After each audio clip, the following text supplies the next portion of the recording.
There's a particular kind of trust we give to people in a white coat. We hand them our bodies, our fears, our families, no questions asked, because we assume the oath they took actually means something. This is a story about three men who understood that trust better than anyone, and who built their entire careers on exploiting it. One operated in a city drunk on progress.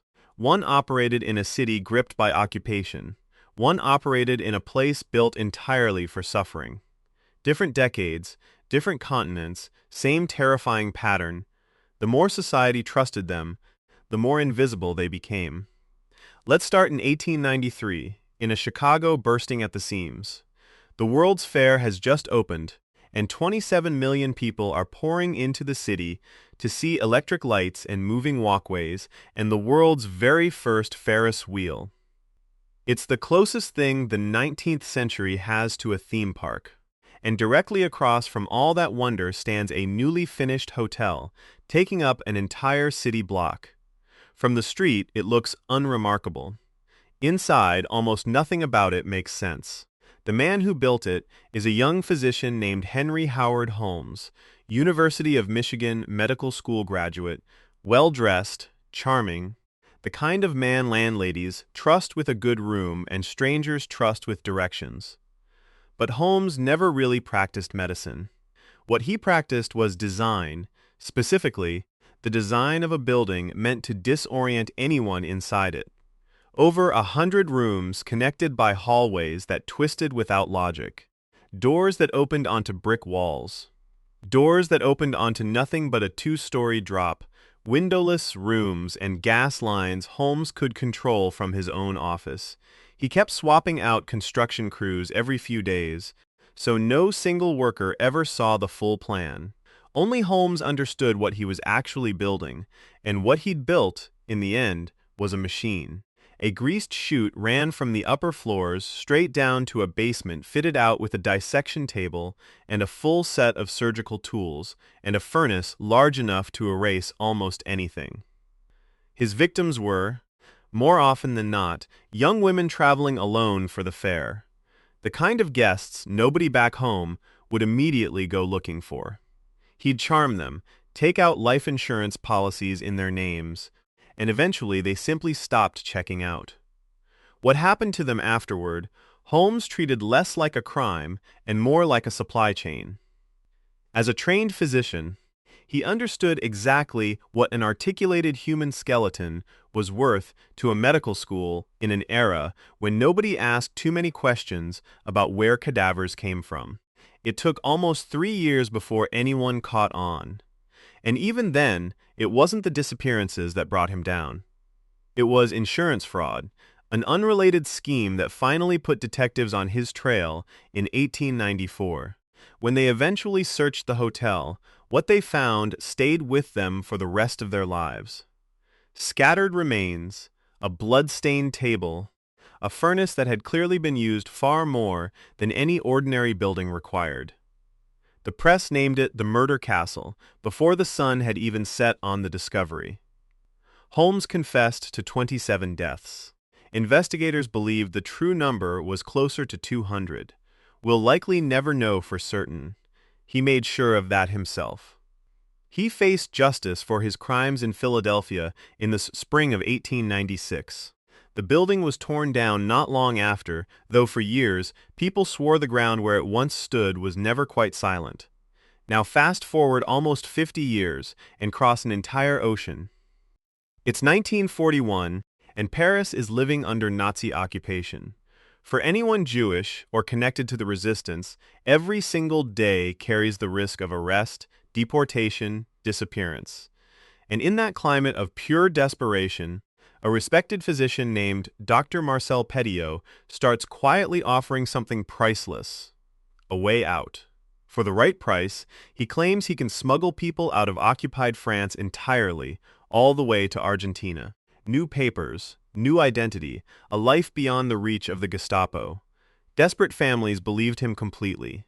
He told them to bring everything of value, cash, jewelry, gold, because they'd need it to start over. He told them to tell no one, not even close family, because secrecy was the only thing standing between them and capture.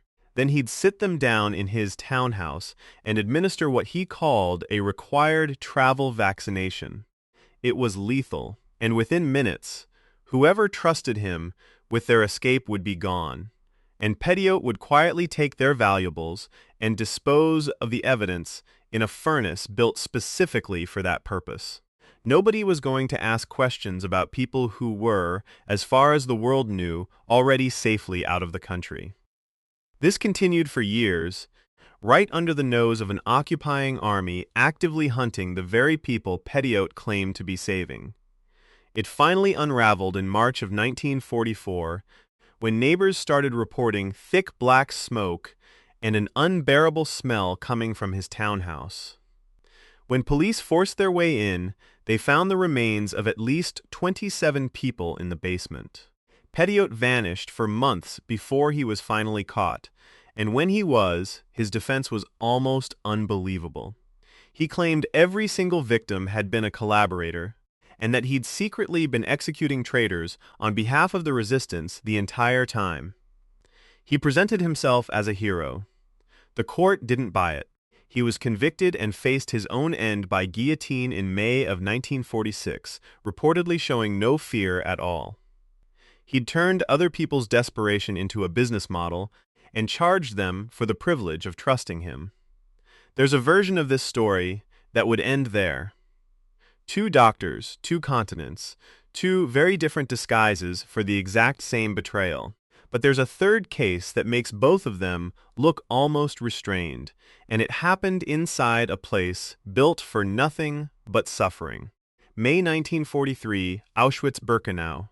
A train arrives, and the people inside step onto the platform after days without food, water, or light. Waiting for them is a young SS officer in an immaculate uniform, calm, almost pleasant, reportedly whistling as he works.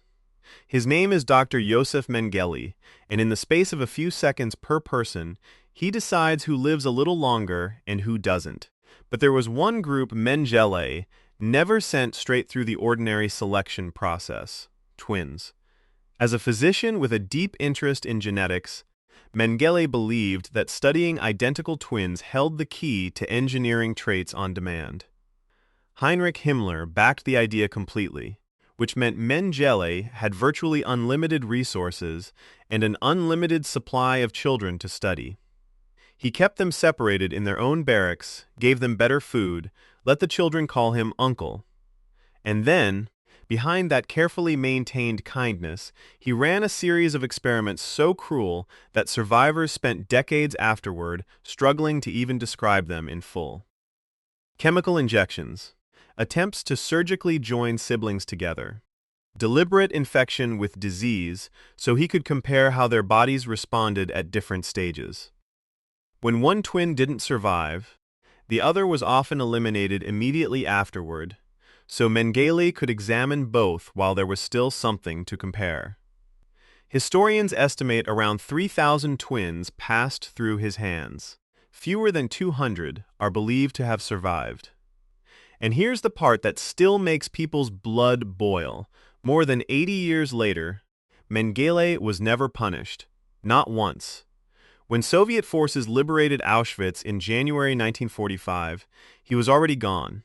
He was actually captured by American forces at one point and released because nobody realized who they were holding. For the next 34 years, he lived completely free, Argentina, then Paraguay, then Brazil, working odd jobs, going to the beach, quietly reading about the search for himself in the newspaper. Survivors testified against him for decades, describing exactly what he'd done while he lived under a false name an ocean away, entirely untouchable. He drowned after a stroke on a Brazilian beach in 1979. His remains weren't even confirmed until 1985 through dental records, which meant for 6 years nobody was even certain the story was over. 3 men, 3 continents, 3 very different disguises. A hotel, a townhouse, a research barrack. But look closely and it's the same mechanism every time. Not brute force. Trust. The authority of a white coat used to make the worst thing imaginable look, for just long enough, like something safe. Holmes turned it into real estate. Petiot turned it into a business plan. Mengele turned it into a research program with a budget. Each one understood something uncomfortable about human nature, that we very rarely question the people we've been trained to trust the most. So the next time you're sitting in a waiting room, this probably isn't the story you want running through your head. But it's worth remembering anyway, because trust, historically, has always been easier to exploit than to earn. If this kind of hidden history is the sort of thing you want more of, subscribe, and I'll see you in the next one.